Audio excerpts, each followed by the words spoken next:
to you guys?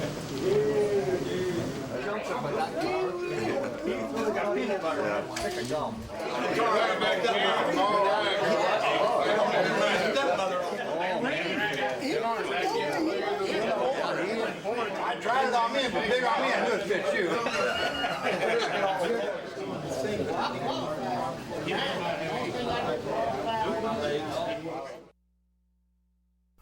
Well, when they drafted me and they told me I was going to Korea, and I asked them what part of Texas was it in, because I didn't know about, I'd never heard of Korea before. I was at home with my dad and mother on the farm. We had a farm right outside of New Hamburg, Missouri, there in Scott County, southeast Missouri. I was helping Dad on the farm. We didn't really know too much. As a matter of fact, they told us that we were going over there just to make a show of force. My mother and father didn't know what was going on either, because they had to sign the papers or they wouldn't have never signed them.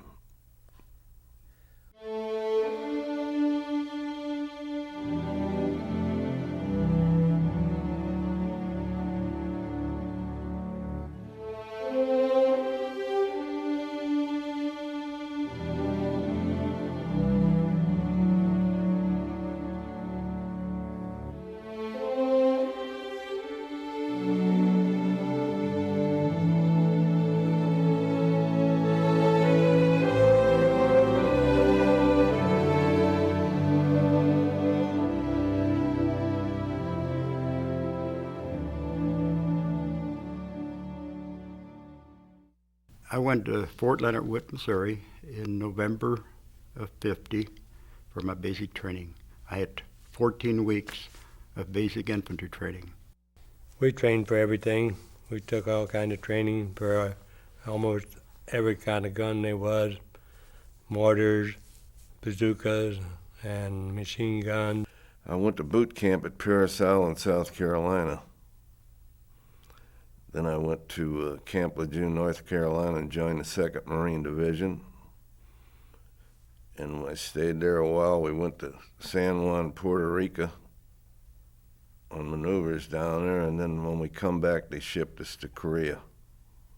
The bulk of the ship was occupied by members of the 45th California National Guard Infantry Division that were being transported over to Japan. And then at Camp Drake, we did some processing, and we were sent on a 36-hour train trip down to the southern island of Japan, the name of Kyushu, and that's where we processed some more in preparation to go into Korea. Well, we had landed in Japan and seen a little bit, of the Oriental people, but their way of life was just so different. It was a rude awakening. What am I doing here? What's it about? And then talking to some of the officers, they explained what was going on. We were to more or less show these upstart North Koreans just what the American forces were like, and they were going to go right back across the 38th parallel where they belong and leave these South Koreans alone. It didn't exactly happen that way. We were a bunch of under-equipped, probably underaged, and under-trained group of people. Then we went up against a well-trained, well-dedicated force of hardened fighters that really tore us up for the first few months of the war. Well, you have the end of World War II, and everybody is looking to advance their own interests. Soviet Union would like to expand its zones of power in Eastern Europe and in Asia, and Korea was the perfect place. China had just emerged as an independent country in 1949 and wanted to solidify its position. North Korea wanted to unify the Korean peninsula, and South Korea wanted to unify the peninsula. And the United States wanted to, in the midst of all this, contain the spread of communism. So everyone had an objective, and they all collided at this one spot in time.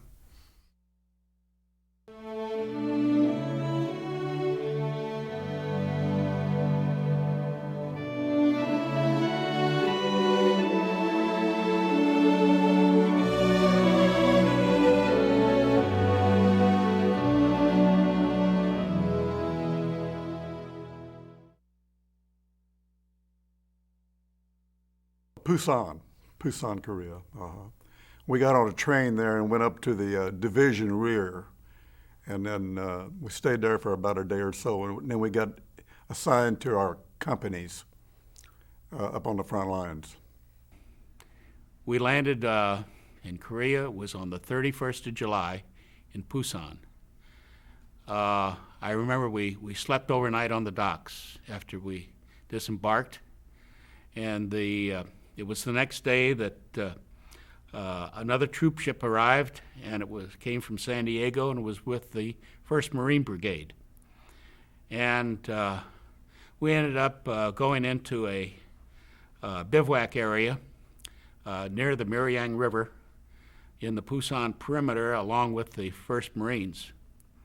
Well, I remember the guys that were replacing us going out on their LCVPs to get back on the ship, waving handkerchiefs and saying, "You'll be sorry," and all that kind of stuff, you know. And when you got on land, what'd you think? I thought they were right, because the first place they put us in was a bunker, and there was maybe 10 dead Marines in there covered with ponchos, you know. One of the bunkers got hit up ahead of us, and they had us kind of sitting back there for a day or two. And we had to go pick up a couple guys that got hit in there, you know, and they were both dead. And of course, they sent one guy that had been over there a long time, and then a couple of us new replacements in there. You start thinking to yourself, what am I into here?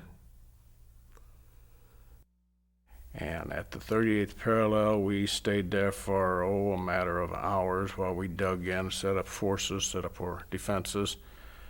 Then I looked across the field, and I saw just people and people and people.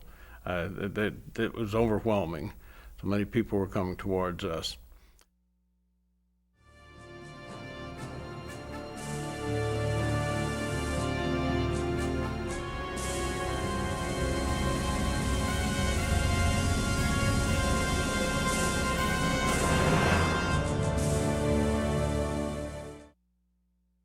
The Chinese got into the war because the United States had pushed North Korea out of South Korea, and in that success, they continued pushing up past the 38th parallel. They turned the tide of the war, and they thought that they could actually, instead of just maintaining the sovereignty of South Korea, could now unify the entire Korean peninsula. And that's what brought the Chinese in. They were very skittish about an American presence on their border. They were getting power from the North Koreans. And this was a new communist country that had just gained its independence, and they were very determined.